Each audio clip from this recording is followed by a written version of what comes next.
زما محترم ورونو،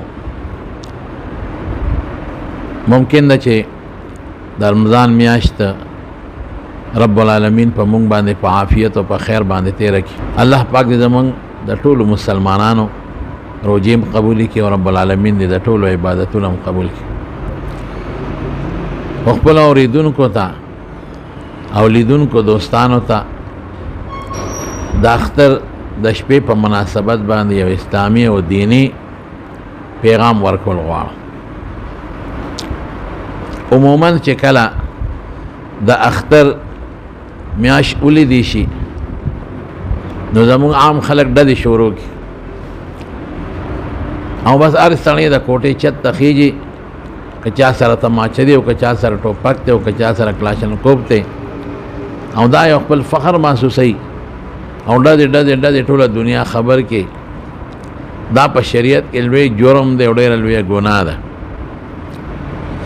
نبی کریم صلی الله علیه وسلم حدیث دا په بخاری شریف کې دی چې ما کوم حدیث وی او په مسلم شریف کې هم دی او راوی حضرت ابو امامه رضی الله تعالی عنہ دی. فرمایي کہ نهى النبی صلی الله علیه وسلم عن الخزف. عربو کې به دا قانونو چې هغوی به کاڼې راواغېسته او د کاڼې به په دې مټه یې ګوتې په دې نوک باندې کېښود او داسې به دا مسواکۍ ګوته به یې ورته شاته کېښوده او داسې به یې کړې، ټینګړی به یې ورکړه، نو کاڼې به لاړ. دا به یو ټوقې ټقالې کولې یو بل سره، نو د یو انسان سر به یې پرې وویشت، مټ به یې پرې وویشت، مخ به یې پرې وویشته. دا چل به یې کو، دا د هغوی ګپ شپ او ټوقې ټقالې وې. نو رسول الله صلی الله علیه وسلم د هغې نه منع کړي، دا به نه کوې. ولې دا مه کوئ؟ ګوره ویشتل خلک دی دپاره کوي چې دشمن پې زخمي کړي. نو نبی علیه السلام فرمایي دا خو تاله دشمن نه زخمي کوي. د ویشتلو مقصد دا چې ته کافر ولې او هغه پې زخمي کوي، پې مړ کړي، نو دا د دشمن نه زخمي کوي. او نقصانات یې څه دي؟ انه قد یکسر السن، کله غاښ مات کړي، یو انسان غاښ پې ولګي غاښ ونه مات کړي. ویفقع العین، او که د چا سترګه پې ولګېده نو سترګه ړنده کړي. ګوره حضور پاک مبارک خلکو باغه په ټوکه ټقاله کې دا کار کوم. په دې وجه یې منع وکړه چې د انسان غاښ پې کله ولګي مات بشي یا د چا سترګه به ولګي ړنده بشي، نو مسلمان ته د لوی ضرر ورسو، مسلمان ته د تکلیف ورسو. دا د یو جرم شو. او دویم دا چې هغوی ښه ده ما سترګه دې ړنده کړه ودرېږه د سره ګورم، کیدای شي خښ ته راوالي او ته کاڼې تاره کوټې ګیټۍ وویشت، تا به خښ ته راوالي او په دا مازدیګر به دې ووایي. څونه لوی نقصان وشو، دشمني جوړه شوه، جګړه جوړه شوه او قتل و قتال جوړ شو. دارنګې حضور پاک خو دا دوه اندامونه ذکر کړل. پوزه یې د چا پې وویشتله، پوزه دې ماته کړه، غوږ د چا پې ولګېده، هسې انسان له غصه ورځي. نو دا حدیث شو د حضور پاک. نو یو ځل دغه ابو امامه باهلي رضی الله عنه یو سړي دا چل کو، یو هلک و، دغسې دا کاڼې ویشته خزف، نو هغه منع کوي داسې به نه کړي. نو دوباره چې په لاره ته څه موده پس نو هغه سړي بیا هغه کاڼې ویشته. نو حضرت ابو امامه رضی الله عنه د سخت غوسه شو، وی زه راته ویم چې حضور پاک ته منع کړې ده او ته بیا دا کار کوې، آینده له به زه تا سره خبرې ونه کړم. ته د حضور پاک مبارک د حدیث او د هغه د منع مخالفت ولې کوې؟ زما وروڼو دې کې زما څه غرض دی؟ هوایي ډزې هم دغه شی دی. که ته هوایي ډزې کوې ته پې کافر نه زخمي کولی شي او نه پې ویشتی شي، څه نقصان به کوي؟ دا به د چا په کور کې پرېوځي. دا خو بلا نن سبا خو د کلاشنکوف بلا ګولۍ، نو د چا بلا مسلمانان په دې مړه شو. انسان په سر ولګي مړ به شي، څوک به ملاستي په کټ کې بار په هغه په خېټه به ورشي مړ به شي. قسم دې په دې د دنیا مسلمانان مړه شوي دي. نو څونه لوی جرم دی وکړه، تا خوشحالي وکړه، ټس ټس کې څه چل دی او بل کور کې د غم پیدا کړه د خدای ظالمه. دا ولې د حدیث مخالفت؟ نو زما وروڼو چې څوک زما بیان اوري او ګوري، ټولو ته دا زما درخواست چې د اختر په شپه دا ډزې ډوزې ګورې بالکل په شریعت کې منع دي. دا خو انسان له تکلیف ورکوي. بل مسلمان به پې مړ شي، وبه لګي، ښځه به ولګي، ماشوم به ولګي، څاروي به پې ولګي، او داسې ډېر کیسونه پکې شوي دي. نو څونه تاوان، نو د قانون هم جرم دی او د شریعت هم جرم دی او د حضور پاک دغه معمولي کاڼې ویشتونه منع کړې ده. نو دا خو د هغې نه زیات خطرناک و. دې ته دلالت النص وایي زموږ علما، چې پوټینې کاڼې چې هغه صرف سترګه او غاښ د واتولو امکانات لري، لازم نه ده چې پې خامخا ولګي. نو چې کوم د انسان د مرګ د ویشتو او د قتل او د حیواناتو د قتل امکانات لري په طریقه ولا لازمه خبره چې دا منع دي. دا په شریعت کې ګناه ده. نو یو به دا شو. دویم نقصان سره دویم دا تبذیر دی. قرآن شریف کې رب العالمین فرمایي چې لا تبذیر به نه کوئ، بالکل به تبذیر نه کوئ. تبذیر ګناه ده، اسراف او تبذیر. او بیا ورپسې فرمایي ان المبذرین کانوا اخوان الشیاطین وکان الشیطان لربه کفورا، چې دا تبذیر او اسراف دا خو د شیطانانو کار دی او شیطان د خدای ناشکر دی. نو چې څوک دا ډزې کوي دا څومره پیسې په خرچ وي، کم بختیانو دا په ګوند کې غریبانانو له دا پیسې ورکړي، کونډو له ورکړي، یتیمانانو له ورکړي، صدقه او خیرات کې په خپل ځان یې خورئ، په خپلو بچیو لګوي، څه پې ټس ټوس ټس ټوس څه پې ټوله دنیا په مخه اخیستي او ډزا ډوزي وي، ملګې په مخه اخیستي. د خوشحالي کوم ته خوشحالي کوې که الله خفه کوې؟ ولې حدیث کې راځي چې چا پیغمبر خفه که خدای پاک یې خفه کړه. اطیعوا الله و اطیعوا الرسول، د خدای او د رسول د دواړو تابعداري وکړئ. او چې پیغمبر د کوم څیز نه منع کول کوي دا داسې دی لکه د خدای حکم دی. نو الله ولې خفه کوې بدبخته؟ نو دا شی بالکل پانه دی. نو تبذیر هم شو، اسراف هم شو، بلا پیسې مفت ټس ټوس څه پې کېږي. دا موږ یو دوستو اوس وفات شوی ټقالي و، نو هغه به وي وایي د دې ډزو نه په ودونو کې اکثر خلک ډزې کوي، وایي د دې ډزو نه خو ډول سورنا ښه ده، هم ګناه او دا هم ګناه ده. وایي ته ښه ده، وایي ځکه چې هغې باندې خو هغه وخت سره د یو بوډۍ دماغ خوشحاله شي که نه، زړه ته به د سرور میلاو شي. نو ډز کې څه دي زر خلک په غوږونو کې ګوتې ومنډي، چاړه واونرم، نو خلک دنه ګوتې منډي، نو څه پې نو ډول سورنام د عمل چې ګناه نه ده، ګناه ده. خو ظاهر کې خو سړی هغه وخت سره په جوش کې پیدا کړي، خوشحالي ظاهري پې میلاو شي که نه، نو دې کې خو هغه خوشحالي هم نشته. دا خو اسې لوګي خطرناک دی، په پیپړو ورځي د بارودو لوګي خو ډېر خطرناک شی دی. دا خو د کینسر بیماري پیدا کوي، نمبر 1.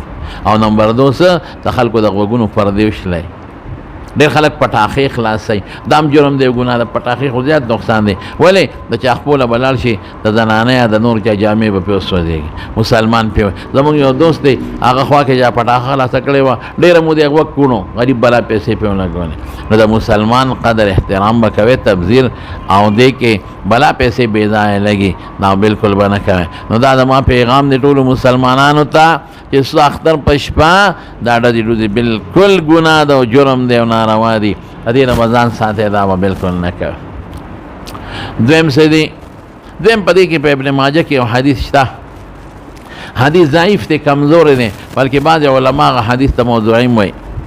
نبی کریم صلی الله علیه وسلم فرمای من قام لیلتي العیدین محتسبا لم يمت قلبه یوم تموت القلوب. چا چې دا رکوټ اختر او د لوی اختر په شپه قیام اللیل وکړه، څه دا شپې بیداره کړه په عبادت باندې، نو په کومه ورځ چې د خلکو زړونه مري د زړه به نه مري. دا ډېر توجیحات علماو کړي دي، خو ظاهر توجیه څه ده؟ دا ده چې بعضې وخت کې د انسان دا زړه الله ته متوجه ني، زړه غافل وي، زړه عبادت ته شوق نه پیدا کېږي. د دې سړي بیا عبادت ته شوق پیدا کېږي او ذکر ته شوق پیدا کېږي. بهر کې حدیث ضعیف دی، ابن ماجه کې ضعیف دی او بعض علماء ته موضوعي ویلي، او دا حدیث په ډېرو کتابونو کې موجود دی. حافظ ابن حجر ورته مضطرب ویلی دی، لیکن حدیث کمزور دی. خو بهر کې زه بیا هم وایم فضایل دي که نه، نو ښه خبره ده که یو سړی د عبادت د شپې وکړي او شکریا ادا کړي. ګوره الله پاک فرشتو ته اعلان کوي وایي چې یو مزدور مزدوري وکړي، نو هغه چاله چې مزدوري کړې دا به څه ورکوي؟ فرشتو وایي الله اول چې بوله پوره اجر ورکړي، حق یې دا دی چې پوره اجر ورکړي. وایي ښه زما بندګانو د رمضان په میاشت کې بهترینه مزدوري وکړه، ډېره ښکلې مزدوري ده، خواهشاتو نه ځان وساته، خوراک څاک نه ځان وساته. نو تاسو ګواهان شئ دا ټول زه بخم.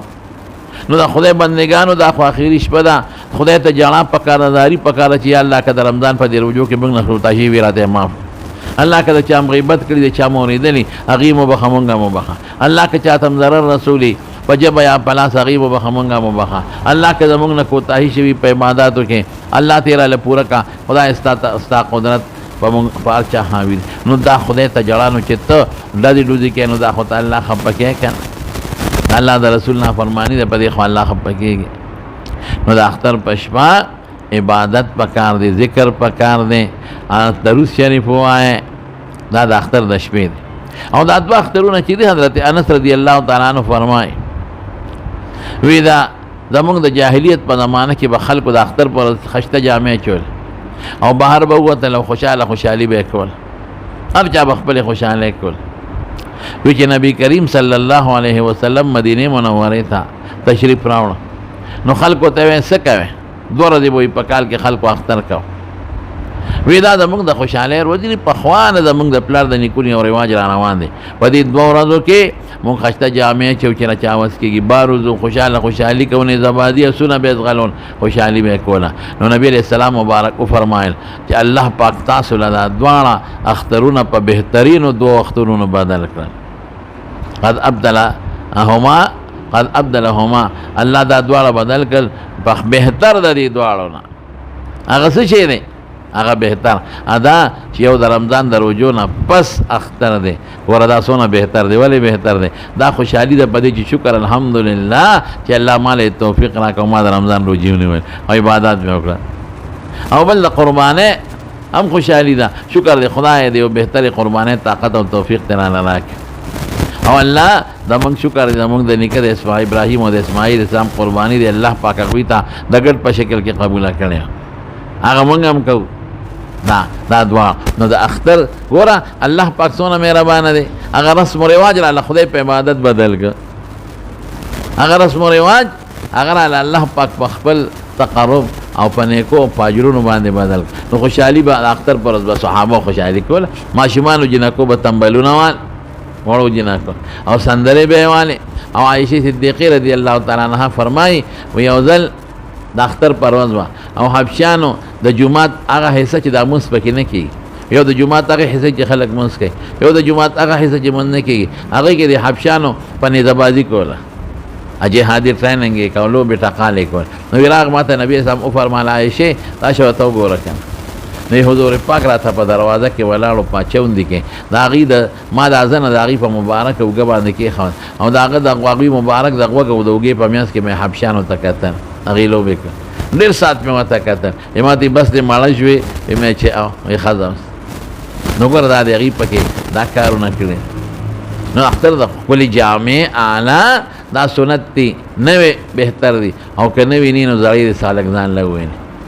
او وختي پاسېدل سنت دی د اختر پر ورځ چې سړی وختي پاسې او مانځه او خوشبو لګول سنت دی، مسواک لګول سنت دی، ذکر و اذکار پکې سنت دی، د اختر مانځله وختي تلل پکې سنت دی. او چې زه په یو لار ده چې راځي په بله لار راځه. امام به د اختر مونځ کوي. د جمعې دپاره چې کوم شرطونه دی هغه د اختر دپاره هم شرط دی.